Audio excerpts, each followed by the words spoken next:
अजमेर में शनिवार को भाजपा जनप्रतिनिधि सम्मेलन आयोजित किया गया। इस सम्मेलन में भाजपा के पूर्व और वर्तमान पार्षदों ने शिरकत की।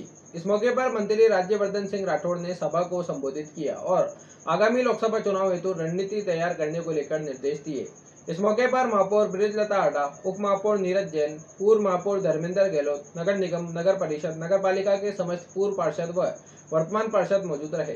जो उठाने का काम इन्होंने किया वो राज्यवर्धन जी आज राजस्थान में हमारे कैबिनेट मंत्री के रूप में उद्योग, खेल एवं युवा मामला और सैनिक कल्याण मंत्री के रूप में हमारा नेतृत्व जो कर रहे हैं, ऐसे राज्यवर्धन राठौड़ हमारे मध्य मौजूद हैं। मैं उनसे आग्रह करूंगा आए और हमारे उत्साह का वर्धन करें। आपके जिला अध्यक्ष रमेश जी सोनी, श्री बीरमदेव जी, यहाँ के जिला प्रभारी श्रीमती ब्रजलता जी, मेयर अजमेर, श्री धर्मेंद्र गहलोत जी, पूर्व मेयर श्री नीरज जी। महसूस हो कि इससे शानदार जीवन नहीं जी सकता था, तो खुलकर जिए, मस्त रहकर जिए, मनोरंजन के साथ जिए और जो सही काम है उसको छाती ठोक के करिए। हर व्यक्ति आपको नमस्कार करेगा, भगवान भी आपको नमस्कार करेंगे कि जो मैंने भेजा तुमने सही काम करा। ब्रह्मा की नगरी के अंदर सही काम हो, ये आपके लिए एक वरदान होगा। तो आप मजबूती से प्रधानमंत्री मोदी जी के काम को विस्तार से लोगों तक पहुंचाइए, मतदान कराइए। जीत निश्चित है, ये आप भी जानते हैं और कांग्रेस भी जानती है, जीत निश्चित है।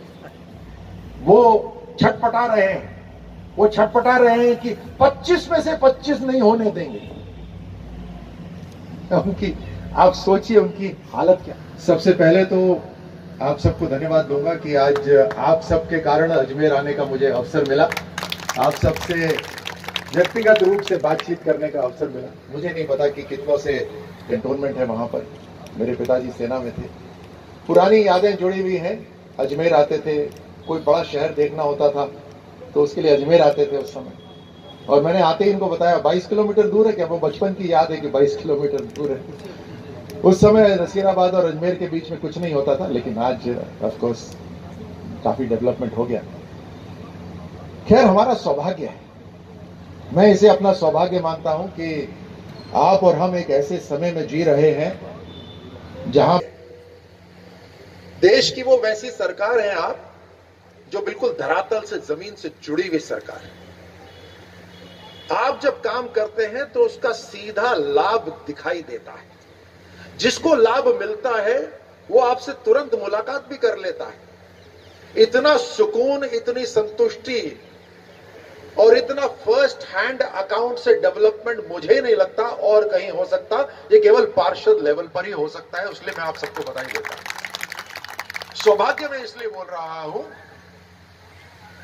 कि पिछले 10 साल के अंदर एक परिवर्तन जो भारत के अंदर आया है, जिसमें भारत आर्थिक रूप से मजबूत भी हो रहा है और वो मजबूती आज गांव-गांव, शहर-शहर पहुंच भी रही है।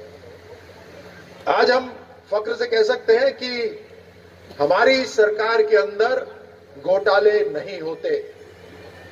ये पिछली कांग्रेस की सरकार नहीं कह सकती।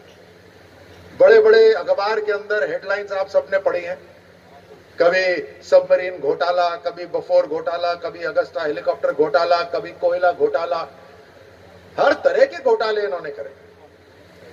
जब एक परिवार पूरे देश को चलाने की कोशिश करेगा और उस परिवार के अंदर आप जानते हैं कि कितनी बुद्धिमत्ता है या नहीं है, तो आप समझ सकते हैं कि वो एक इस तरह का सर्कल बनाने की कोशिश करते हैं जहां उन तक कोई आंच ना पहुंचे, उन तक कोई बात ना पहुंचे, उनके तक कोई जिम्मेदारी ना पहुंचे। अगर सर किसी का कटना है तो वो कोई दूसरा होगा, अगर श्रेय किसी को जाना है तो वो इनके परिवार का होगा। मैं तो पहले 5 साल के अंदर सूचना प्रसारण मंत्री था। वहां मीडिया से मेरी खूब बातचीत। वहां मीडिया कर्मी बताते थे कि जब यूपीए का समय था तो मीडिया को खुलकर यह बताया जाता था कि आप किसी के लिए भी कुछ भी लिख लो, कोई दिक्कत की बात नहीं है। केवल एक परिवार ऐसा है जो बिल्कुल आपके दायरे से बाहर रहना चाहिए। जीरो अकाउंटेबिलिटी, रिमोट से सरकार चलाते थे, लेकिन फुल अथॉरिटी क्योंकि सरकार पूरी उनकी मुट्ठी में होती थी।